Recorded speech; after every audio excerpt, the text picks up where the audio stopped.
Ever play a chord progression and think, well, it sounds okay, but kind of flat. How do I make it sound good? Well, today I'm going to show you how to take those same basic chords and make them sound way more impressive. Full of movement, flow, character, and flair. We're talking fills, runs, and embellishments you can drop into any progression. Even something as simple as C major, A minor, F major, and G major. And here's what it sounds like after adding just a few of the ideas from this video.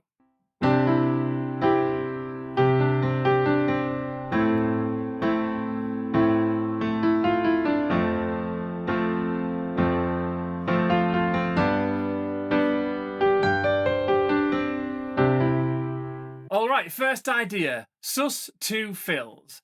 I'll show you a simple one first, and then a more challenging one. So we're going to use that same chord progression, but starting off with a basic 4 beats per bar.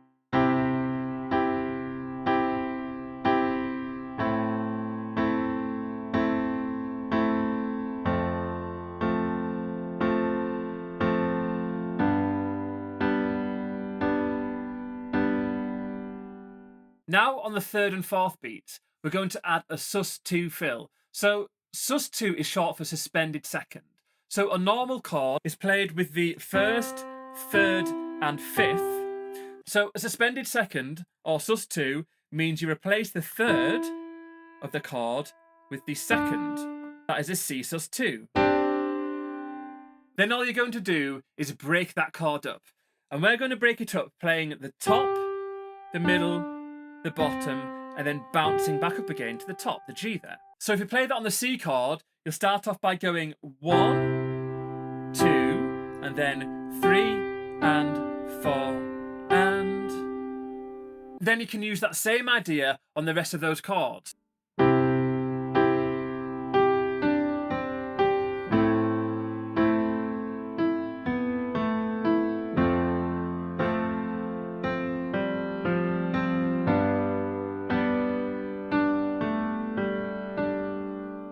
And if you've got one, I would suggest using the sustain pedal to help the notes ring out more, and you can reset it according to each new chord change. Once that feels comfortable, you can try a faster version, playing on the 3 and 4 and.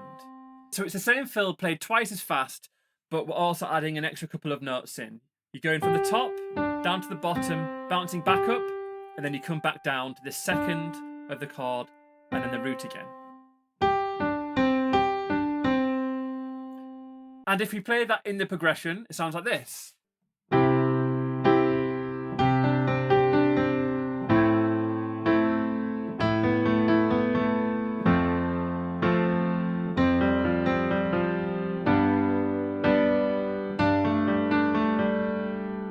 Alternatively, you can keep your main chords around the middle C area and play the sus 2 fills an octave higher for contrast.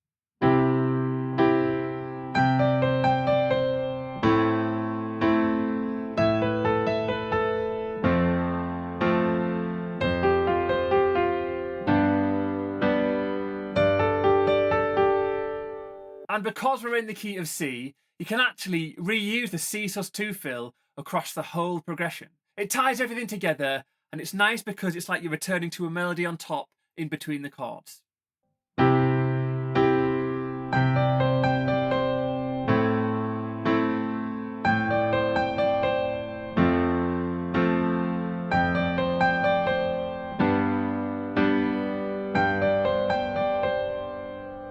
If you're a premium member of Bird's Piano Academy, you can download the sheet music for this lesson inside your members account. And if you're not a member yet, you should check it out because there's a whole range of step-by-step courses in there, including ones in jazz, blues, ear training, sight reading, as well as the ultimate piano chords course, and a whole range of other resources as well. So I'll leave a link with a 7-day free trial in the description below as well. Next up, let's add a little embellished turn on the 3rd or the 5th of each chord.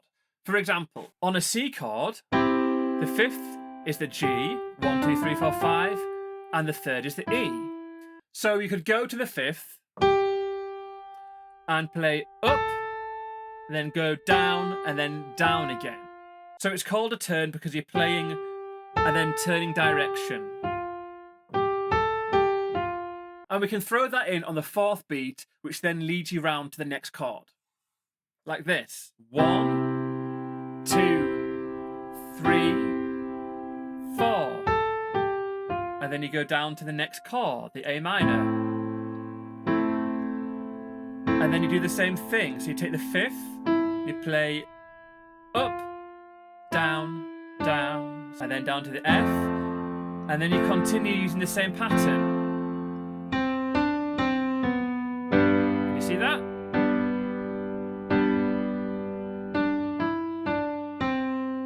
And if you speed it up,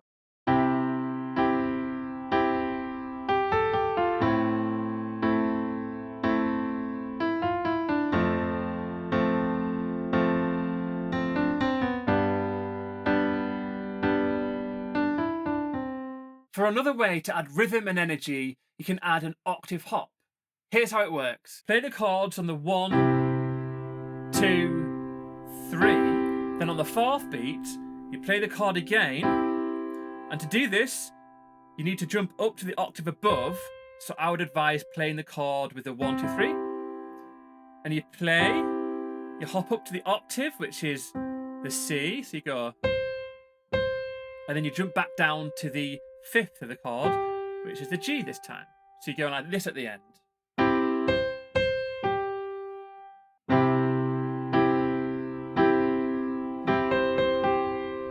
This gives a great rhythmic lift and adds a subtle momentum to the progression. Let's hear what it sounds like for the rest of it.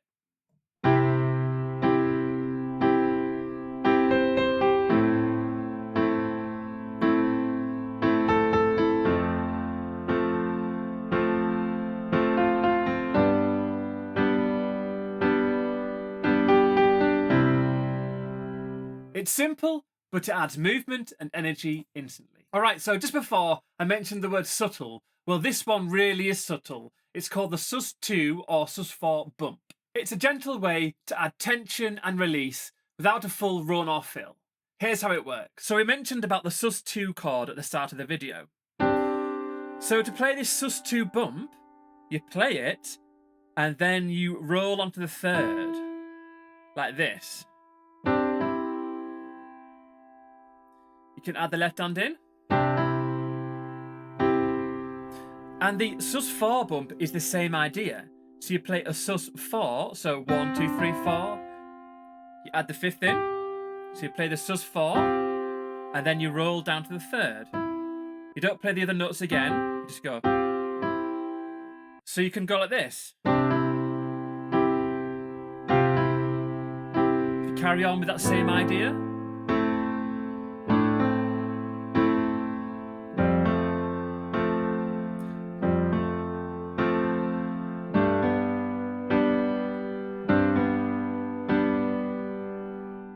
If you are wanting to try the sus2 and sus4 chords in another key, then to find the sus2 chord every time, let's use the beat as an example. You play, and then you go up 2 half steps. So 1, 2 to find the 2nd, and then you add the 5th on top.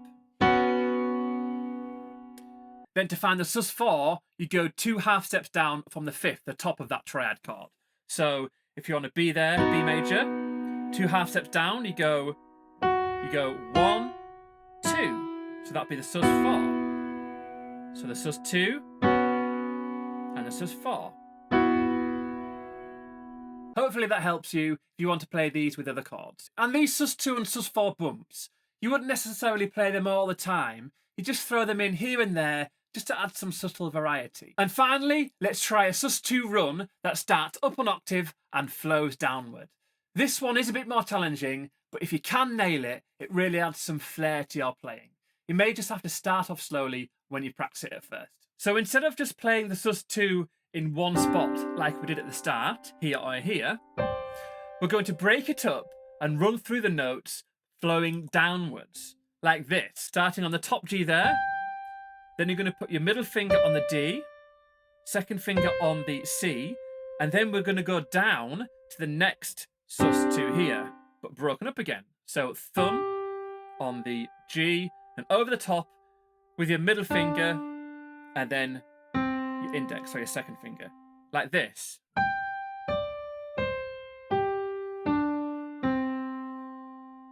So you may have to practice that super slowly just to get used to that flow. And then when you've got full control of it, you can add it in on the third beat. And you can use this same sus2 run across the whole progression, because again, we're in the key of C and it's a C sus2 run, like this.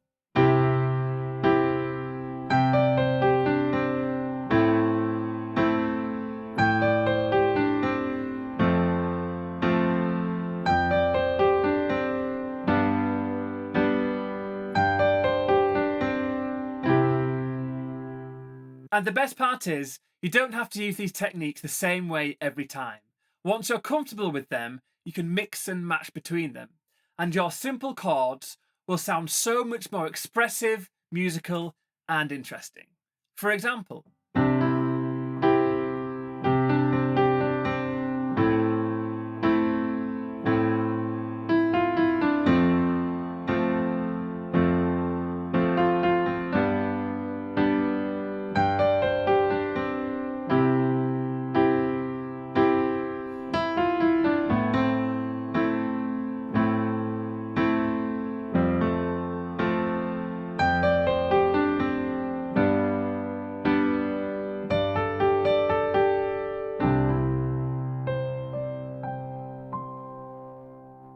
if you want to take your playing even further, or if you prefer to start right from the beginning, my membership has a whole range of courses with step-by-step lessons using clear, guided learning paths. You can try it free for 7 days and start exploring all the courses and other resources right away.